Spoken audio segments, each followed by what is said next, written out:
ERNIE'S EARTHQUAKE. Ernie was an earnest young man who had a terrible fear of earthquakes. Every morning he woke up very early and looked outside to make sure the earth was not moving.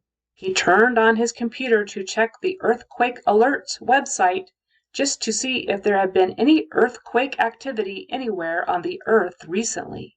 Everyone made fun of Ernie for being so earnestly afraid of earthquakes, but they all knew that his house was the safest one on the block. His neighbor, Ernestine, secretly liked Ernie.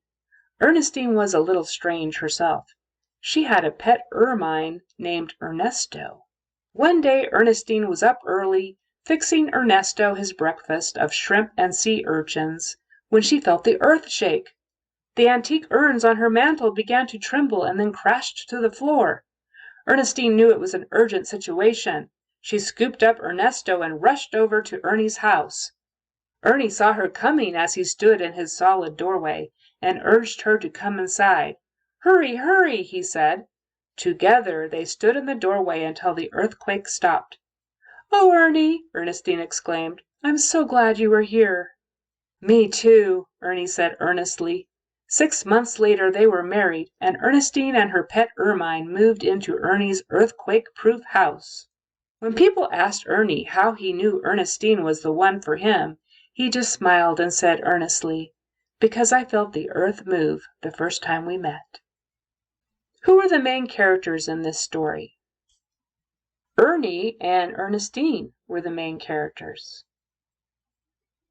What was Ernie worried about all the time? Ernie was worried about earthquakes.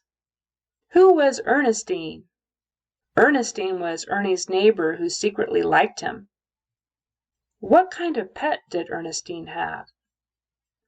She had an ermine. What happened one morning when Ernestine was fixing breakfast? She felt the earth begin to shake. What did Ernestine do when she felt the earth shake? She picked up Ernesto and ran over to Ernie's house. What happened when the earthquake stopped?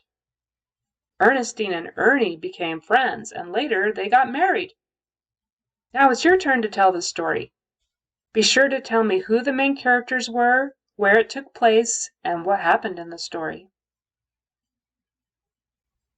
Let's do some pronouns. Instead of saying Ernie was a young man, we could say he was a young man. Instead of saying Ernestine was a little strange, we could say she was a little strange. Instead of saying Ernestine and her pet ermine moved into Ernie's house, we could say they moved into Ernie's house.